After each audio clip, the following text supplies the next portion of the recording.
I can lead with pride, I can make us strong, I'll be satisfied if I play along, but the voice inside sings a different song. What is wrong with me? There's nothing wrong with you.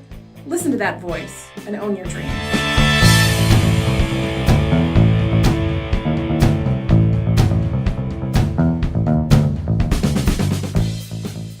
I'm Lisa Robbin Young, and this is Creative Freedom, your dose of empowerment for creative entrepreneurs, where can-do inspiration and how-to education collide to help you own your dreams without selling your soul.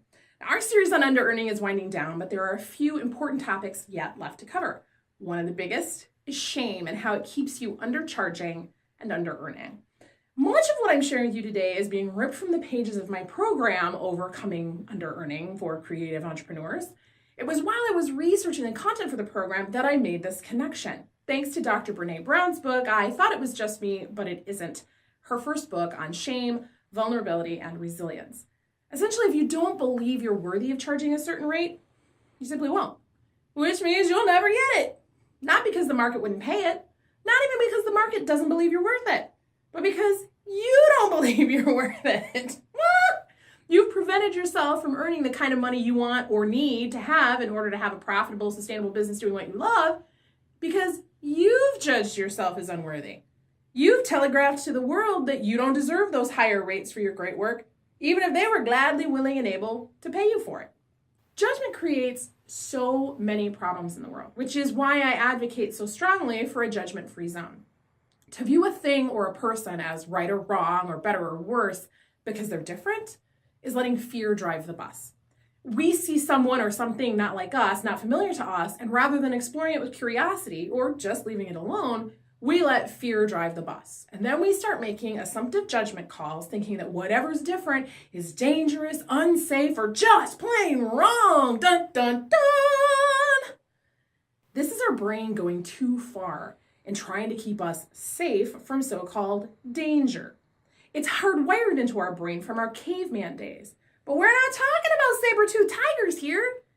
We have a prefrontal cortex now for more fine-tuned, clear thinking and problem solving. We need to lead our brains instead of letting fear drive the bus on every decision we make. Openness and vulnerability, according to Dr. Brown, are a big piece of how we build shame resilience. If you don't feel safe to share your vulnerability, you'll keep harboring shame on some level. Here's something from Dr. Brown's work that got me fired up about how shame impacts your income. Quote, "The less we understand about shame and how it affects our feelings, thoughts, and behaviors, the more power it exerts over our lives. The most painful shaming experiences are often self-inflicted. Until we start addressing the role shame plays, we may temporarily fix some of the surface problems, but we can't silence the old tape in our head that suddenly blares some version of something is wrong with me. Shame forces us to put so much value on what other people think that we lose ourselves in the process of trying to meet everyone else's expectations." End quote. It was in reading those words scattered throughout the opening chapters of her book that I finally pieced together why under-earning is such a chronic problem for creative entrepreneurs. Most of our work in the world comes with an external expectation, a judgment that it's a luxury, a valueless add-on, something the world could do without or that they could do for themselves. So we don't deserve to charge for it. And this is less of an issue for creatives in fields with more direct and tangible results like accounting or therapy. But shame still crops up in other ways. Because other people judge the work unnecessary or even wrong, we are somehow judging ourselves as wrong for wanting to do it. Or at the very least, we're agreeing with others who think we're wrong for wanting to do it. This mental trap then forces our hand. And we start thinking things like, well, if you don't think it's right to do it, how can you charge for it? Who would ever pay you that kind of money for that? And those money stories, they rake us over the coals. But here's what I want you to understand. Your uniquenesses give you an advantage in the marketplace. They allow you to see things in ways that others can't. And very often, we need those different ways of looking at things if we want to make a positive impact on the world. It can be hard to be seen, heard, accepted, or even appreciated for those differences. I get that. And it's still very important that you own them. They are part of your truth. They are part of what makes you, you. But oftentimes when it feels exceptionally hard to own that truth, that aspect of your uniqueness, it becomes easy to reject it, to deny it, and just not want to have it anymore. It becomes an unwanted identity. For example, I know I'm multiracial, but it would be a lot easier for me to take advantage of my light skin and my privilege and ignore the fact that I'm also Black. I mean, I pass. I can pretend that my Blackness doesn't exist, right? Well, that's a slippery slope that could lead me to eventually hate my Blackness and not want to be Black anymore. And I've seen it happen with others. To hate your truth so much that you pretend it doesn't exist or actively fight against it, that's shame in action. To that end, I'll also add that owning your truth publicly can be dangerous. Dr. Brown owns that difficult truth when she says, sometimes we face real threats and consequences when we speak our mind or tell our stories. It can be dangerous for us to publicly own our differences depending on our circumstances. So we do need to exercise caution and care for ourselves. But if we reject our truth, whether or not we share it publicly, we're stirring up shame for ourselves. In many cases, you can accept your identities, your differences, without having to advertise them.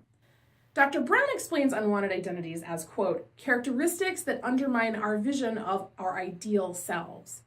The problem here is that ideal is often force-fed to us through culture and the powers and influencers of our upbringing or community. The idea of what is normal. Your truth doesn't make you any less ideal for your right audience. It makes you real. You can have uniquenesses that don't fit the so-called normal mold, and they don't have to be unwanted identities. These unwanted identities, these characteristics, come from three primary places. Number one, the stereotypes and stories of your family of origin. Number two, influencers that you trust, like teachers and mentors. Number three, your cultural or historical references, like law, media, school books, etc. Those external sources define what's ideal, what's normal for you. And somewhere along the line, you accept it and start comparing yourself to it. That's not always a rotten thing. It's helpful for societies to have rules to keep people safe. But our brains also make a lot of assumptions as a form of shorthand. All or nothing is an especially powerful assumption. Either you do it and you're good, or you don't and you're bad, or you do it and you're bad, and if you don't, you're good. I ate a cookie on my diet, I was bad. No, I had a cookie. I made a choice. The cookie's not bad, and neither am I. But our brains make that assumption. If you're not ideal, you're bad. That's why we have ideals, after all. Oh, what a load of crap. We've got to lead our brains. And you can do it too. Just listen to Moana. If the wind you might sail on the sea seas behind me, one day I'll know how far I'll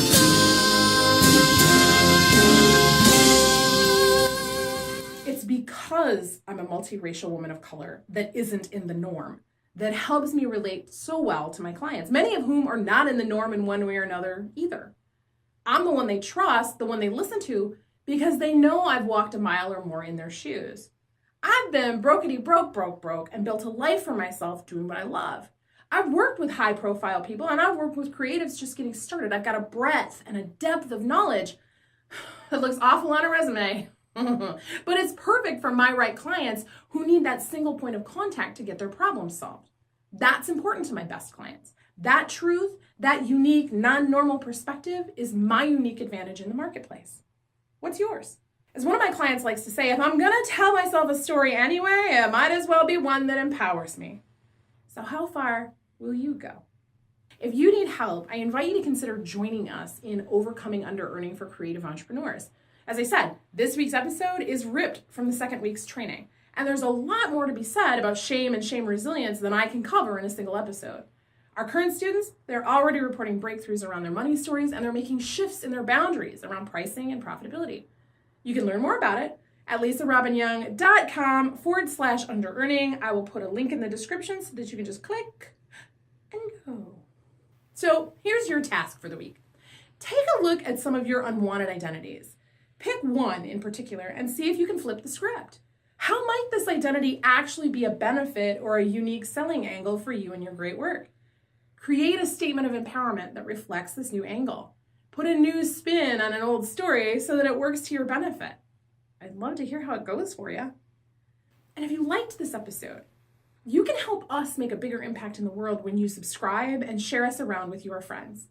Next week, we'll conclude this series by talking about one of the biggest secrets to overcoming under-earning, your environment and support.